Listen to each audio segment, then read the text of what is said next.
आदरणीय प्रधानमंत्री जी, नमस्कार। पिछले 2 वर्षों से अधिक समय से लगातार हो रहे रोजगार मेलों ने युवा शक्ति और भारत के विकास में उनकी भागीदारी को बढ़ाने में प्रमुख योगदान दिया है। आज के रोजगार मेले में एक बार फिर 51,000 से अधिक युवा भारत सरकार के विभिन्न मंत्रालयों और विभागों से अपने नियुक्ति पत्र प्राप्त करने जा रहे हैं। इस कार्यक्रम को आरंभ करने के लिए सर्वप्रथम मैं माननीय राज्य मंत्री डॉक्टर जितेंद्र सिंह जी से अनुरोध करती हूं कि वो अपना स्वागत संबोधन दें। परमादरणीय प्रधानमंत्री जी, रोजगार मेला की एक और किस्त लेकर के हम आज एक बार फिर से आपके सामने उपस्थित हैं। हमेशा की तरह आज भी आपके द्वारा बटन दबाते ही 51,000 से अधिक नियुक्ति पत्र एक साथ जारी कर दिए जाएंगे। इन नियुक्ति पत्रों को प्राप्त करने वाले उम्मीदवार देश के भिन्न भिन्न राज्यों एवं केंद्र शासित प्रदेशों में फैले हुए हैं तथा प्रत्येक उम्मीदवार को नियुक्ति पत्र के साथ मिशन कर्मयोगी प्रारंभ का ऑनलाइन विकल्प भी उपलब्ध करवाया जाएगा ताकि वो अपनी नई जिम्मेवारी ग्रहण करते हुए अपने आप को उसके लिए शिक्षित प्रशिक्षित कर सके। हर बार की तरह आज भी यही कार्यक्रम एक ही समय में इस वक्त देश के 47 भिन्न भिन्न स्थानों पर आयोजित किया जा रहा है। वो सब आपके साथ जुड़ चुके हैं, आपकी बात सुनने का इंतजार कर रहे हैं। प्रधानमंत्री जी, आज के रोजगार मेला की एक खास बात यह है कि इन 51,000 नियुक्ति पत्र प्राप्त करने वाले उम्मीदवारों में महिलाओं की संख्या लगभग 28% अर्थात 14,796 है। इसी प्रकार यदि आरक्षित जातियों की बात की जाए तो ओबीसी के नियुक्ति पत्र प्राप्त करने वालों की संख्या 13,983 अर्थात 26.41%। शेड्यूल कास्ट नियुक्तियां आज के रोजगार मेला में 7,396 अर्थात 13.97%। शेड्यूल ट्राइब 4,159 अर्थात 7.86%। यदि कुल मिलाकर के बात की जाए तो यूपीए के 2004 से लेकर के 14 तक नियुक्तियों की कुल संख्या रही 7,22,161 और अगर उसकी तुलना की जाए आपके शासनकाल के 10 वर्षों के साथ 2014 से 24 तक तो इसमें 60 से 70% अधिक यानी 10,96,042। उसमें से ओबीसी की नियुक्तियां यूपीए कार्यकाल में रही 1,99,358 लगभग दुगनी एनडीए के 10 वर्षों में 3,50,997। शेड्यूल कास्ट यूपीए कार्यकाल में 1,06,296, एनडीए के उतने ही समय में 1,69,809 और शेड्यूल ट्राइब जबकि यूपीए कार्यकाल में 62,198, एनडीए के उतने ही वक्त में 1,05,106 यानी लगभग दुगनी। और यदि बात करें बैकलॉग वैकेंसीज की जिनका ताल्लुक भी रिजर्व कैटेगरी से है तो यूपीए के कार्यकाल में केवल 1,04,000 वैकेंसीज की पूर्ति की गई। आपके नेतृत्व में 10 वर्षों में स्पेशल ड्राइव चलाया गया और लगभग 4 गुना अधिक 4 लाख वैकेंसीज की पूर्ति की गई। इतना ही नहीं प्रधानमंत्री जी, आपने रोजगार मेला के माध्यम से देशवासियों में ये जागरूकता भी पैदा करने का प्रयास किया है कि रोजगार का अर्थ केवल और केवल सरकारी नौकरी नहीं और इसके हेतु अनेकों विकल्प भी उपलब्ध करवाए हैं। उदाहरण के तौर पर प्रधानमंत्री मुद्रा योजना के तहत 52 करोड़ से अधिक लोन अभी तक वितरित हो चुके हैं। आज तक इस देश में किसी ने रेडी वाले की चिंता न की थी। प्रधानमंत्री स्वनिधि योजना के तहत 98,48,000 लाभार्थी। प्रधानमंत्री विश्वकर्मा योजना अपने रिवायती हुनर के द्वारा रोजगार भी कमाना और इस मुल्क की तहजीब को जिंदा भी रखना। 2,69,47,872 एप्लीकेशंस अभी तक रजिस्टर हो चुकी हैं। खादी विलेज इंडस्ट्री कमीशन के द्वारा 16,377 टूल किट्स वितरित हुई और आपकी की अद्भुत कल्पना का कॉन्सेप्ट लखपति दीदी, आज देश में 1,15,02,74 दीदियां लखपति बन चुकी हैं। और यदि स्टार्टअप्स की बात करें तो 2014 में 350 से शुरू होकर के आज 2.25 लाख, दुनिया में तीसरे दर्जे पर भारत खड़ा है। और बहुत से नए क्षेत्र उभर करके सामने आए हैं। मिसाल के तौर पर बायोटेक स्टार्टअप्स महज 50 हुआ करते थे, आज 10,000 से अधिक। स्पेस स्टार्टअप्स 1 डिजिट हुआ करते थे, आज 200 से अधिक। और CSIR अरोमा मिशन के तहत एग्री स्टार्टअप्स का एक नया विकल्प लेवेंडर की कृषि के माध्यम से 3,000 युवा इससे अपनी रोजी कमा रहे हैं। साथ ही साथ आपने इंफ्रास्ट्रक्चर के कामों को भी गति दी। नेशनल हाईवे कंस्ट्रक्शन में 60% का इजाफा हुआ। जहां 91,287 किलोमीटर हुआ करता था, आज 1,46,195 किलोमीटर। 2014 में एक्सप्रेस रोड कॉरिडोर्स की संख्या महज पूरे देश में केवल 93 किलोमीटर थी, आज 20 गुना बढ़ करके 2,474 किलोमीटर। PMGSY केवल 3,08,000 किलोमीटर हुआ करता था, आज दुगने से भी अधिक 7,70,228 किलोमीटर। हवाई अड्डों की संख्या दुगनी हो गई। मेट्रो ट्रेन जहां 5 शहरों में होता था, आज 23 शहरों में है। इस सब का कुल मिलाकर के नतीजा ये है कि आज देश के नौजवान में एक नई उम्मीद जागी है और साथ ही जागी है एक नई आकांक्षा। और आज इस रोजगार मेला के तहत जब ये 91,000 युवा नौजवान जिस तरह से इकट्ठे हुए हैं और जिस ऊर्जा और जिस उत्साह के साथ, जिस हौसले और जिस जोश के साथ ये आपके हाथों से नियुक्ति पत्र हासिल करने को मुंतजर है, यही ऊर्जा, यही उत्साह प्रतीक है विकसित भारत का। यही हौसला, यही जोश संकल्प है विकसित भारत का। प्रधानमंत्री जी, आपका बहुत बहुत धन्यवाद। धन्यवाद माननीय मंत्री जी। हम सब जानते हैं कि युवा शक्ति हमारे देश की सबसे बड़ी ताकत है। आज का यह रोजगार मेला युवाओं के लिए अवसरों का एक सुनहरा संदेश लाया है और साथ ही उनकी मेहनत और लगन से भारत के विकास के संकल्प को साकार करने का संदेश भी लाया है। इस अवसर पर प्रस्तुत है एक लघु फिल्म।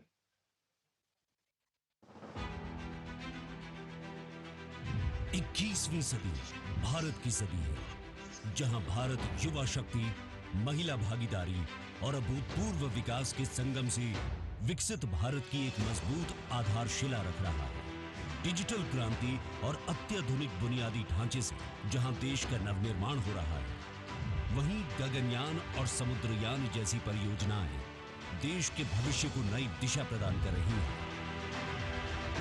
नमो भारत की द्रुत गति हो या आदित्य L1 की सफलता, 200 गीगावाट अक्षय ऊर्जा का लक्ष्य हो या मेक इन इंडिया द्वारा आत्मनिर्भरता, इंडिया AI के तहत नए अवसर हो या खेल जगत में ऐतिहासिक प्रदर्शन, हर क्षेत्र में हमारा देश माननीय प्रधानमंत्री श्री नरेंद्र मोदी जी के कुशल नेतृत्व में नए कीर्तिमान स्थापित कर रहा है, जिसमें देश का युवा भी अपना पूरा योगदान दे रहा है। भारत का प्रतिभाशाली युवा रोजगार मेलों की इसी अनवरत श्रृंखला में आज एक बार फिर 51,000 से भी अधिक नियुक्ति पत्र पूरे देश में वितरित किए जा रहे हैं, जिसमें वित्त मंत्रालय, डाक विभाग, रेल मंत्रालय, गृह मंत्रालय, स्वास्थ्य एवं परिवार कल्याण मंत्रालय, श्रम मंत्रालय और अन्य प्रमुख विभाग एवं संस्थान शामिल हैं। इन रोजगार मेलों की सफलता का प्रमाण है कि आज युवाओं को नौकरियों के लाखों अवसर प्रदान किए जा रहे हैं, जो पहले की सरकारों के मुकाबले 1.5 गुना है।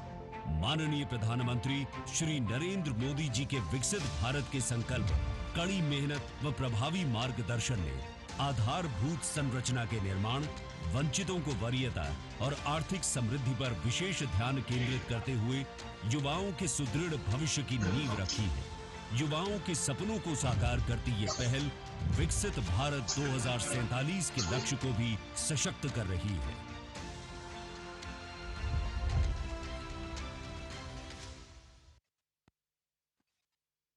अब मैं आदरणीय प्रधानमंत्री जी से अनुरोध करती हूं कि कृपया रिमोट का बटन दबाकर 51,000 से अधिक नियुक्ति पत्रों के वितरण के इस अभियान का शुभारंभ करें।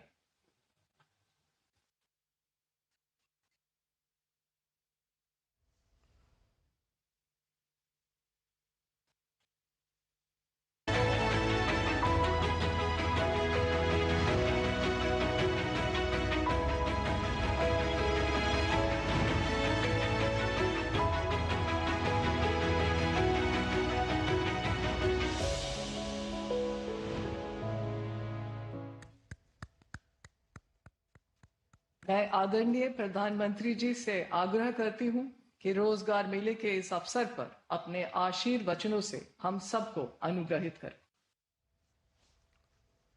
नमस्कार। आज केंद्र सरकार के विभिन्न विभागों में 51,000 से ज्यादा युवाओं को पक्की सरकारी नौकरी के पत्र दिए गए हैं।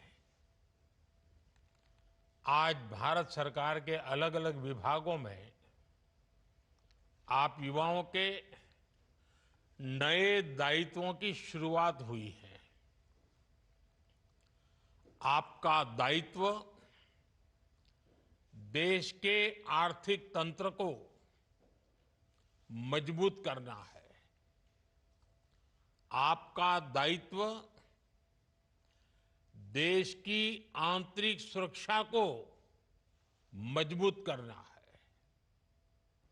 आपका दायित्व देश में आधुनिक इंफ्रास्ट्रक्चर के निर्माण का है। आपका दायित्व श्रमिकों के जीवन में मूलभूत बदलाव लाने का है।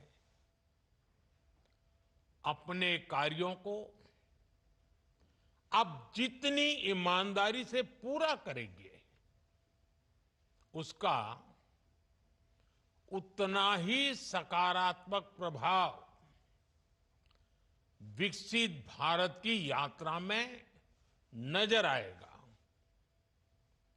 मुझे विश्वास है आप अपने दायित्वों को पूरी निष्ठा से निभाएंगे। साथियों, किसी भी राष्ट्र की प्रगति और उसकी सफलता की नींव उस राष्ट्र के युवा होते हैं। जब युवा राष्ट्र के निर्माण में भागीदार होते हैं तो राष्ट्र तेज विकास भी करता है और विश्व में अपनी पहचान भी बनाता है। भारत का युवा आज अपने परिश्रम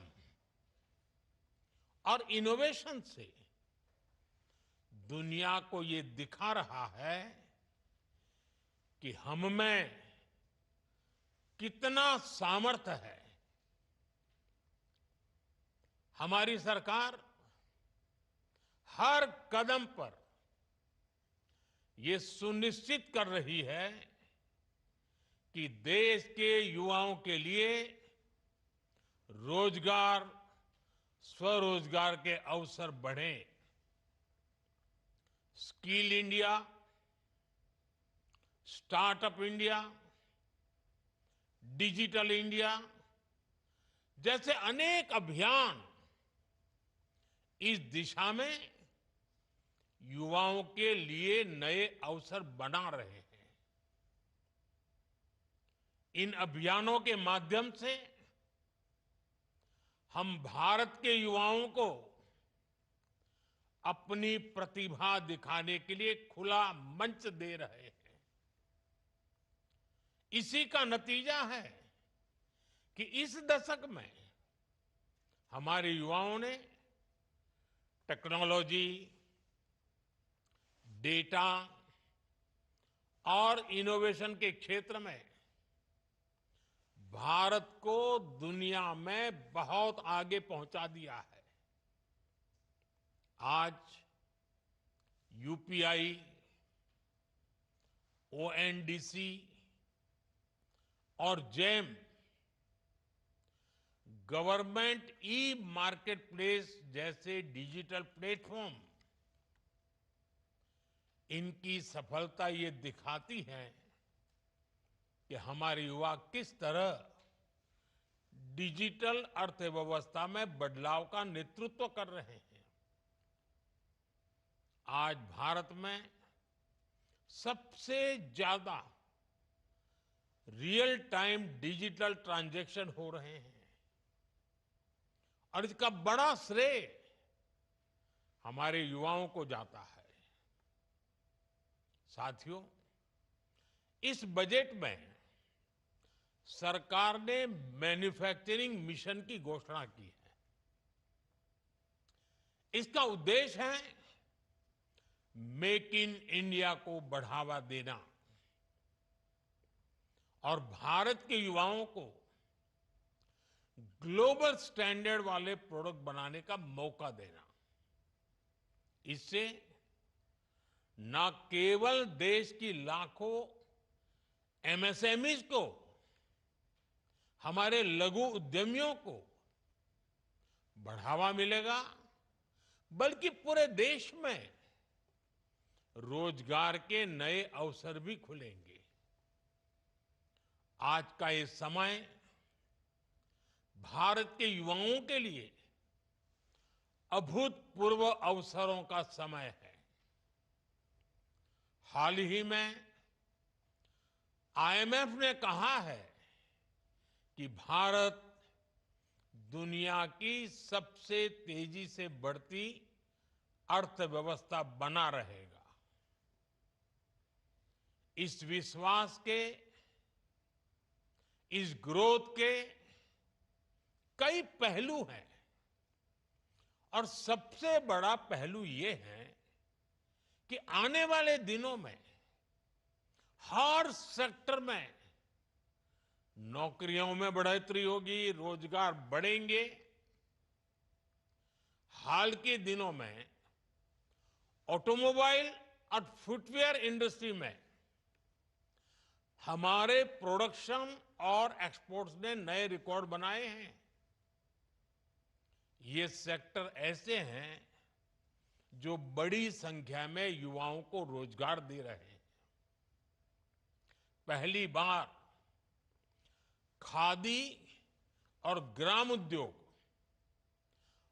इनके प्रोडक्ट्स ने 1,70,000 करोड़ रुपए का टर्नओवर पार किया है। करीब करीब 2.25 लाख करोड़। इससे खासकर ग्रामीण इलाकों में लाखों नए रोजगार पैदा हुए हैं।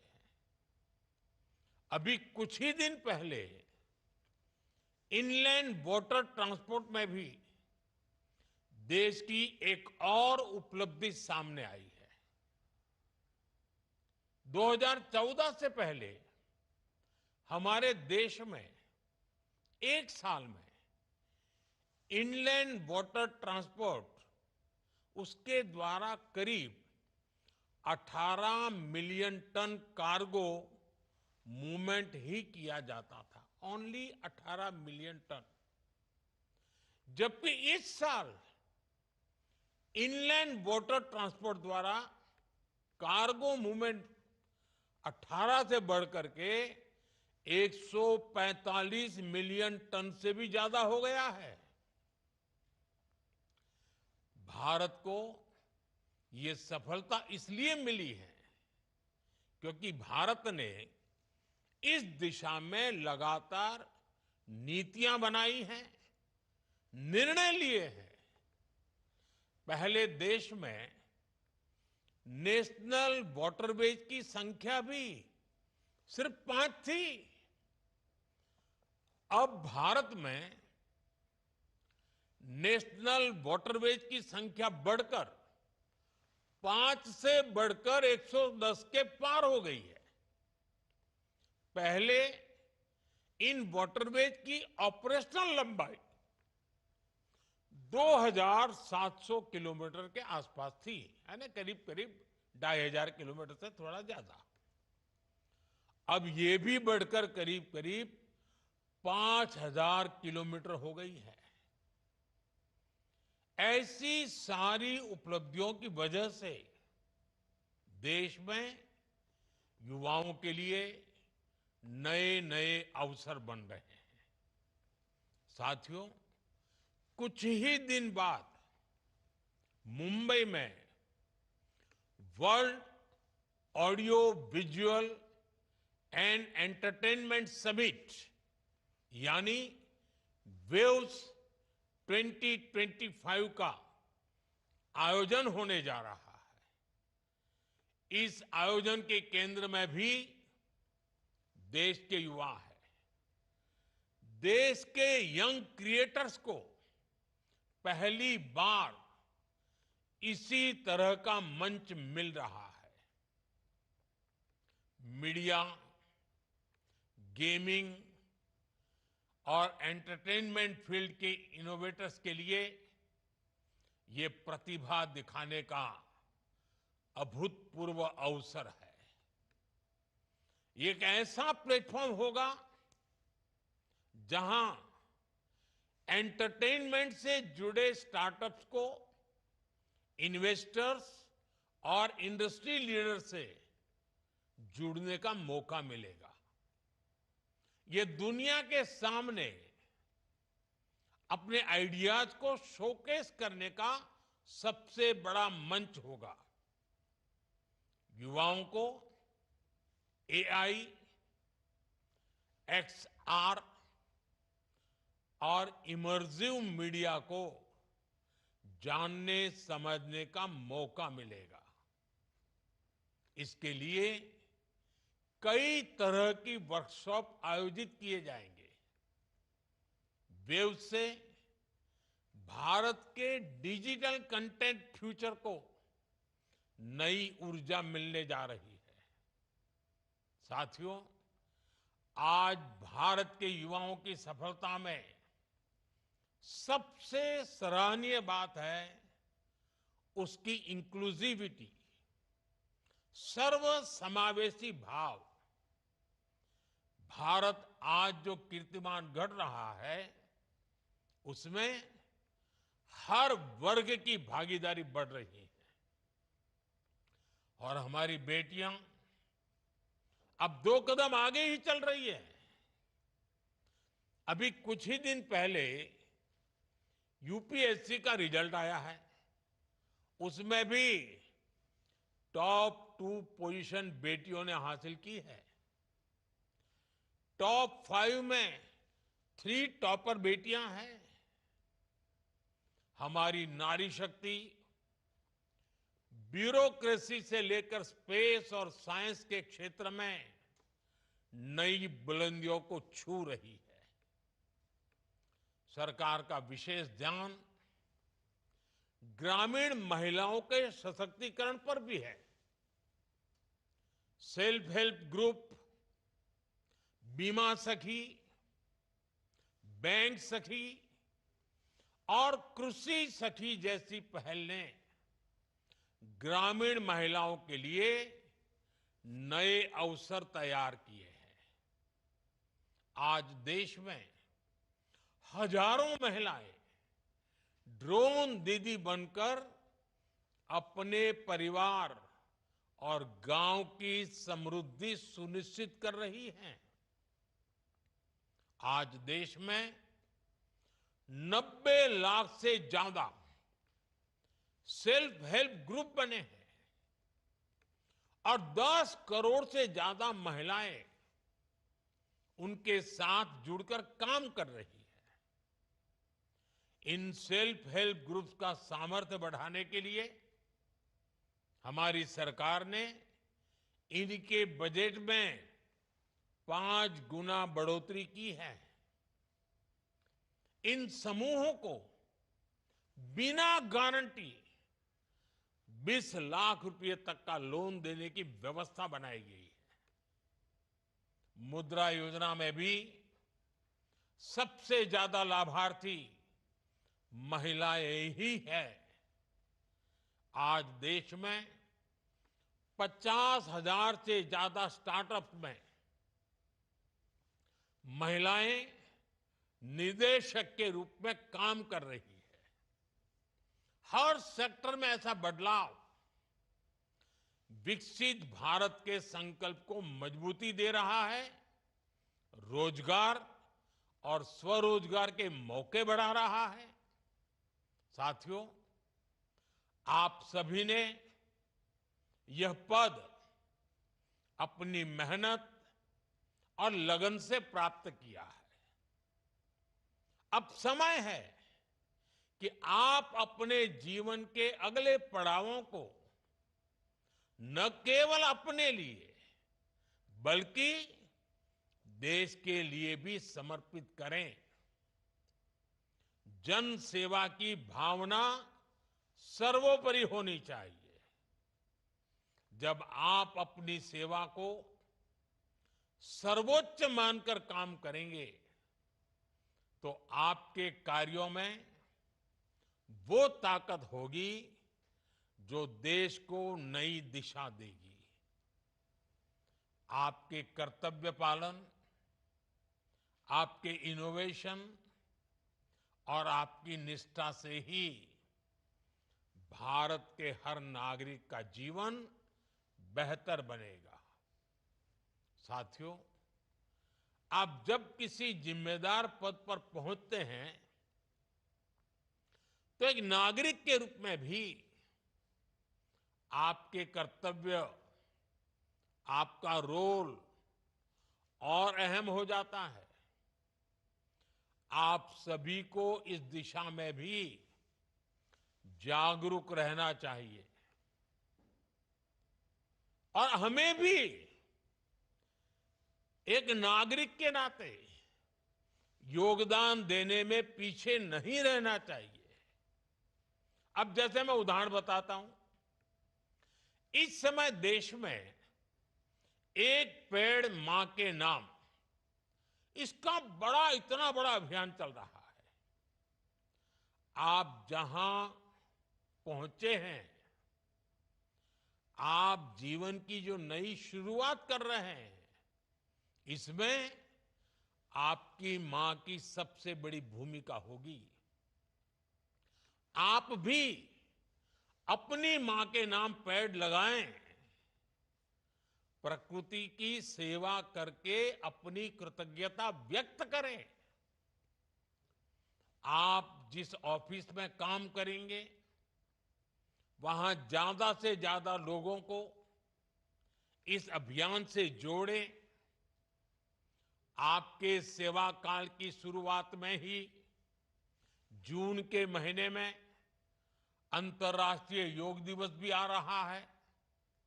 ये एक बहुत बड़ा अवसर है।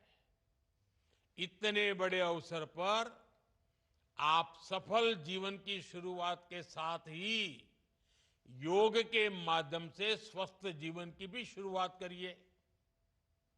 आपका स्वास्थ्य आपके लिए तो जरूरी है ही, ये आपकी वर्क एफिशिएंसी और देश की प्रोडक्टिविटी के लिए भी उतना ही अहम है।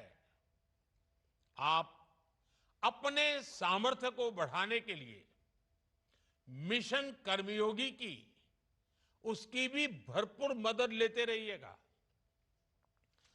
आपके कार्य का मकसद केवल पद प्राप्त करना नहीं है। आपका पद भारत के हर नागरिक की सेवा करने और देश की प्रगति में अपना योगदान देने के लिए है। अभी कुछ दिन पहले सिविल सर्विसेज डे पर मैंने एक मंत्र दिया था और मैंने कहा था कि हम सरकार में जितने भी लोग हैं, हमारे लिए तो एक ही मंत्र सर्वोपरि होना चाहिए और वो मंत्र है नागरिक देवो भव। नागरिक देवो भव। नागरिक की सेवा ही आपके लिए, हम सब के लिए देव पूजा के समान है। इस मंत्र को भी हमेशा हमेशा याद रखिएगा। मुझे विश्वास है कि हम अपने सामर्थ्य और ईमानदारी से एक ऐसा भारत बनाएंगे जो विकसित भी होगा, समृद्ध भी होगा। मेरी आपको बहुत बहुत शुभकामनाएं हैं। आपके परिवारजनों को भी बहुत बहुत शुभकामनाएं हैं। और जैसे आपके सपने हैं, वैसे 140 करोड़ देशवासियों के भी सपने हैं। जैसे आपको अपने सपनों के लिए अवसर मिला है, अब इस अवसर का उपयोग 140 करोड़ देशवासियों के सपनों को पूरा करने में आपके अहम योगदान से जुड़ता है। मुझे पूरा विश्वास है आप पद की शोभा बढ़ाएंगे, देशवासियों का गौरव बढ़ाएंगे और आपके जीवन को धन्य बनाने के लिए आप समय और शक्ति का सदुपयोग करेंगे। इसी शुभकामनाओं के साथ आप सबको बहुत बहुत बधाई।